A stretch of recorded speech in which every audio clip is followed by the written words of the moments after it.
First of all, it is September 10th.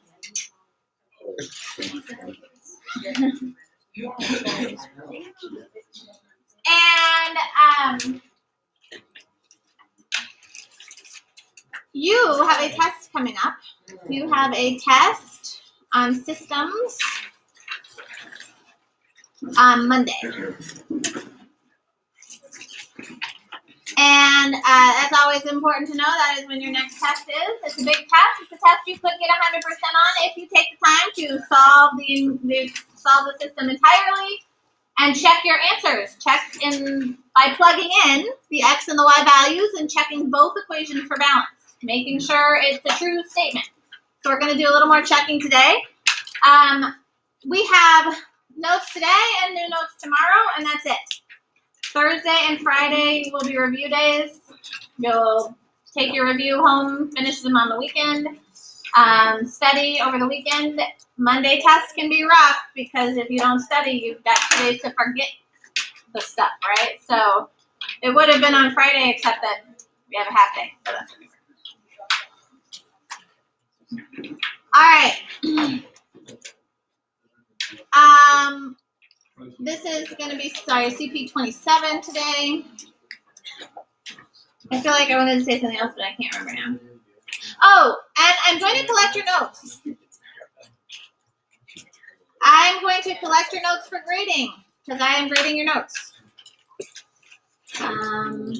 Yeah, I'm grading your notes. I'm going to grade them. Grading. I don't know. All right. I will, so I'm not going to keep them from you, but I will spend time on Friday, most likely, coming around and grading your notes. So make sure you have your notes. You'll get participation points for those notes. That goes into your participation grade. Participation is 10% of your grade. Did you know that? Just doing what I ask you to is 10%. All right, here we go. Today we are graphing linear inequalities. So there they are, inequalities. What's the difference between inequalities and regular equations? Yeah, these have the Pac-Man symbols. Greater than or equal to, less than or equal to.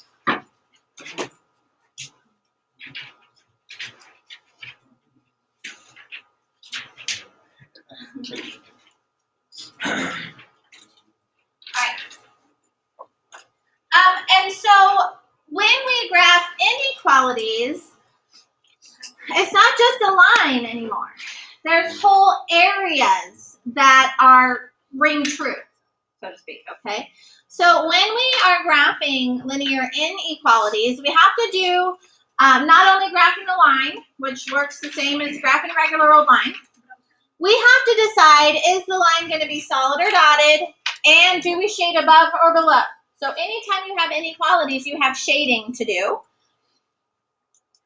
And so you need to pay very, very close attention. And what we're going to do is we're going to use 2 different colors for graphing and shading.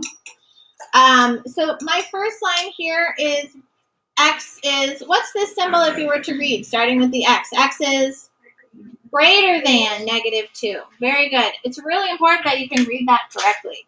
We've got the big side next to our variable. So that's going to be, well, x is greater than -2. Really important. If we have x equals a number, what kind of line is that? It's a very special line. What is x equals a number? Vertical. It is a vertical line. If it's x and a number, it's a vertical line. So this says go to the x-axis. So we're going to go to the x-axis and go to -2. And there's our starting point. We're going to draw a vertical line. But before we draw that vertical line, we have to figure out what kind of line. What do you think? Do you think it's going to be a dotted line or a solid line?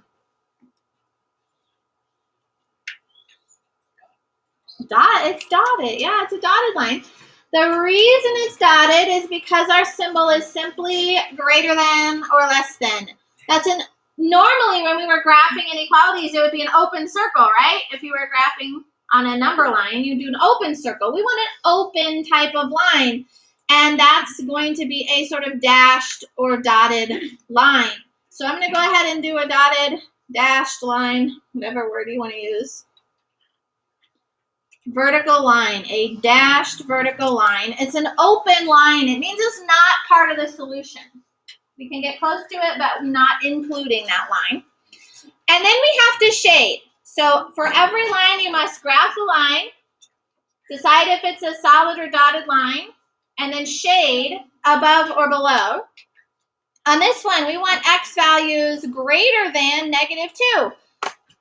Where are the x values greater than that line we just drew?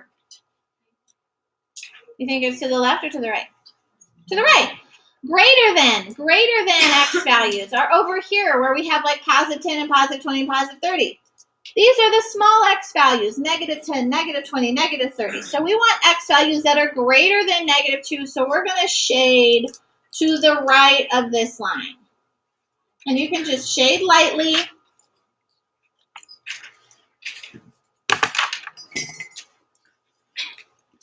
Now this line, our second equation, y is greater than or equal to 2x minus 3, is in slope-intercept form. That's really important. We really want our equations in y equals mx plus b form. So if they're not, then you want to solve for y, isolate the y. Now that it's in slope-intercept form, what is the y-intercept? -3. So we go to the y-axis, and we go to -3, and we make our begin point. B is for begin here. And then we have the slope. What's the slope of this line? 2/1. And what does 2/1 tell you to do? Up to right 1. Up to right 1. So from our beginning point, we're going to go up to right 1. Up to right 1. On your notes, you can just make, as close as you can. We're not looking for terribly exact here. So there's my line. And now we have to decide, is it a solid or a dotted line? Solid line. Why is it a solid line? Yeah, it can equal it. It's got the equal to bar on there.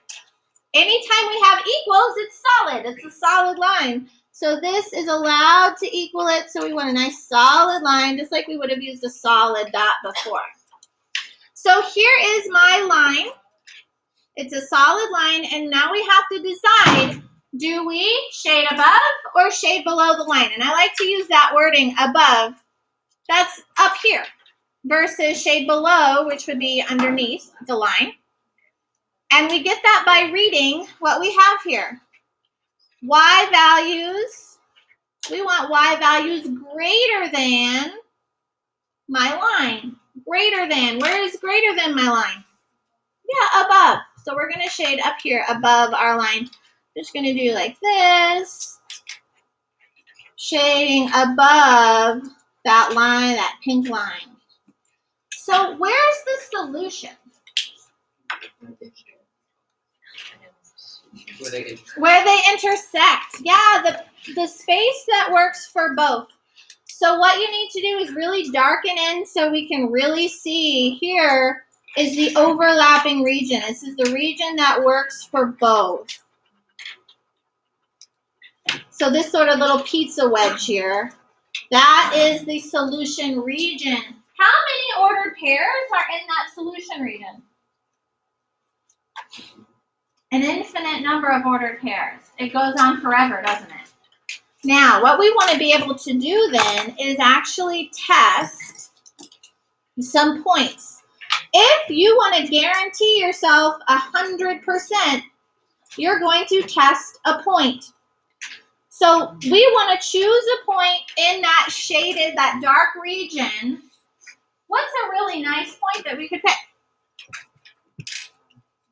0, 0. Man, that was handy right there. 0, 0 is a great point. Is that the only point you could choose? No, you got a billion points to choose from. I'm sure you can find one in that area. It doesn't matter. We could have just 1, 1 would work, or 2, 2 would work, or 1, 7 would work. Lots of points. We're going to test the point 0, 0 because that's definitely the easiest. we're going to plug in a 0 for the x and a 0 for y. We're going to plug them back into our original equation. So my first equation, what am I going to put in place of x? A 0. And then we're just asking a question. Is 0 greater than -2? True or false? True. 0 is greater than -2. So that means that equation works just fine. Now we need to check the second equation. So I'm going to go here. What are we going to put in place of y? Y is 0, so we'd say 0. We want to know, is it greater than or equal to, question mark. 2, what are we plugging in for x?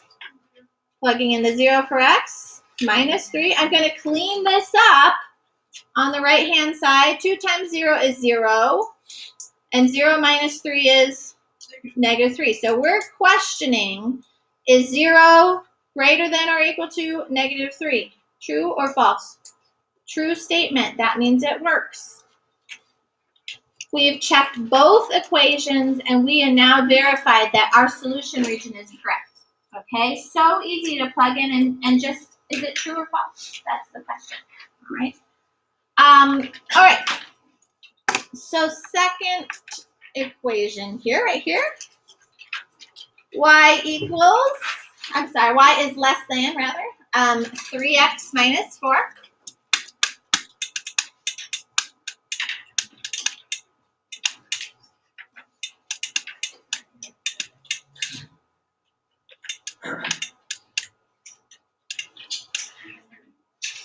Is this equation in slope intercept form?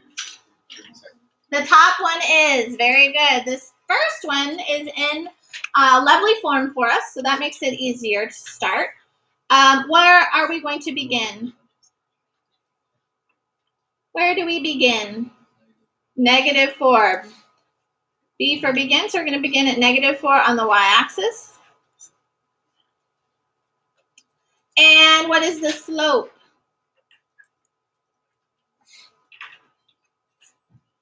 What is the slope of this line?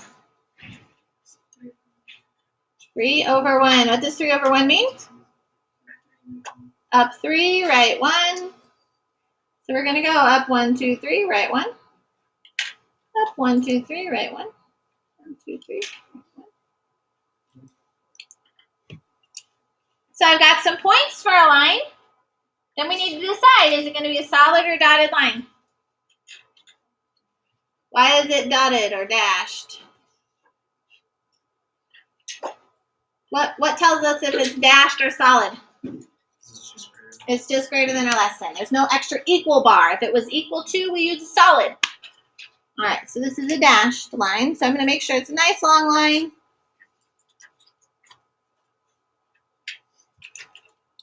And then I like to put my pen on top of my line because for some reason this helps. And to go back to my equation.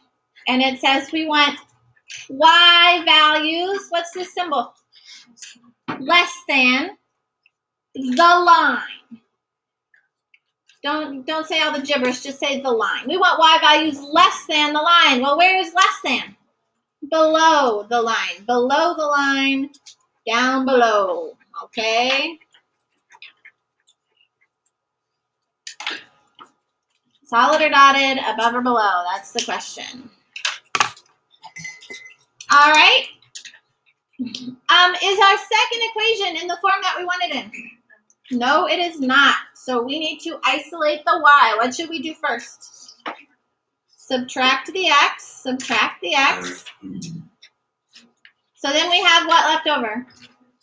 -2y is less than or equal to -x plus 3. And I'm going to say that's a -1x, just to make sure that we remember there's always a 1. -1x. And then how do we get the y by itself?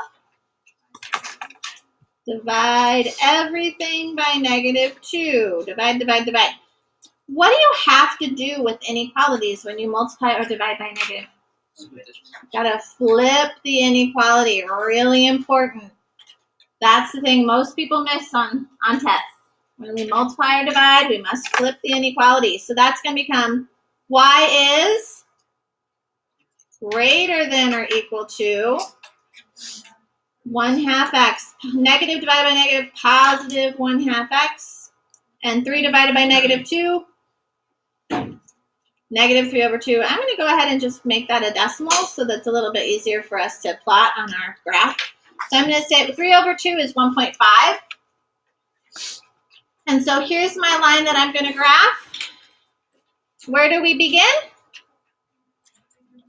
Negative 1.5 is about right here, negative 1.5. I think everything on your worksheet today is really nice. It's a nice worksheet. This was a mistake on my part. But that's okay. We can deal with it. And then the slope is up 1, right 2. So I'm going to go up 1. Up 1 puts me to another space right in between. And then over 2. A whole step and over 2. Up a whole unit over 2. So I'm always in between my grid lines on that one. So I've got some good points for my line. Is this going to be a solid or dotted line? Solid line. And again, we know it's solid because our symbol has the equal to. Equals is the line. Solid line. All right, and so then I'm going to go ahead and put my pin on my line there because I need to know, do I shade above or below the line? So I go to my equation, and we want y values. What's the symbol? Greater than the line. So where's greater than the line? Up above. Above. All right. Where is the solution region? Now the upper right side here, where they both have shading, where it overlaps, we've got this little pizza wedge right here.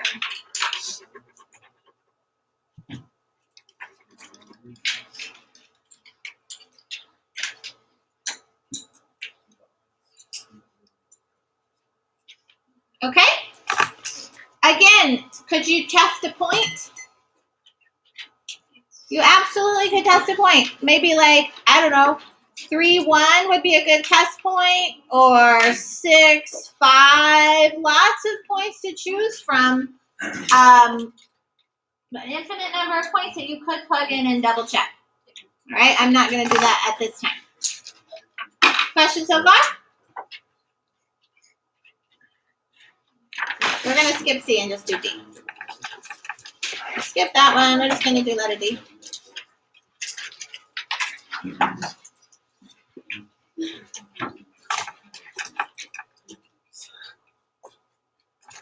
All right, last one. We have y is less than -1.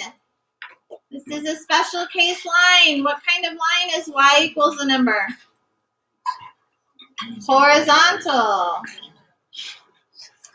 Ladies and gentlemen, you don't get tested on that. You've got to know y equals the number is a horizontal line. X equals the number is a vertical line.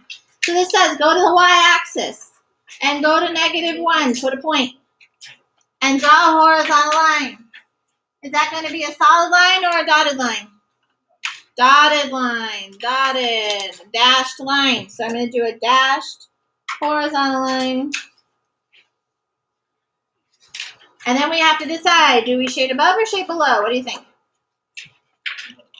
Below. We want y values less than, lower than, littler than is below. Okay?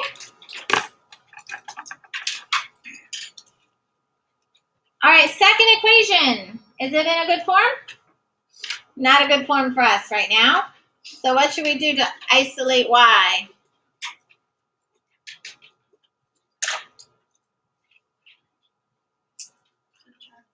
Subtract the 2x, subtract the 2x. Very good. Which leaves me with what? -1y is less than -2x plus 4. Very good. And then how do we get the y by itself? Divide everything by -1. What do we have to remember when we multiply or divide by negative? Flip the symbol. Flip that symbol. which means we're going to get y is greater than positive 2x and a negative 4. Negative divided by negative is positive. Positive divided by negative is negative. I'm really tired. Like dizzy tired. Like, is anyone else feeling dizzy tired? I think so. I think it's in the air. All right. What is the y-intercept? Negative 4. So we're going to begin at negative 4 on the y-axis. And then what's our slope? 2 over 1, which is up 2, right 1. Up 2, right 1. Lots of points. Holy mackerel. Okay. Is this a solid or dotted line? Dotted or dashed. So we're going to make a nice little dashed dotted line. An open line, if you will, an open line. And then we just decide, do we shade above or shade below? Above. Y values greater than my line, greater than the line, would be above the line. All right, where's the overlapping region? So this lower left portion here is where it works for both. We got the overlap going on. Ladies and gentlemen, you're allowed to use highlighters and colored pencils, whatever you need, and to denote to me exactly where that overlapping solution region is. And again, you could pick points in here, like this point right here, which maybe is -4, -3. And that'd be an excellent test point. There's lots of points to choose from that you could plug in and just make sure you're right. Okay. Do you have questions for me? All right, you guys have number 27. That's the worksheet.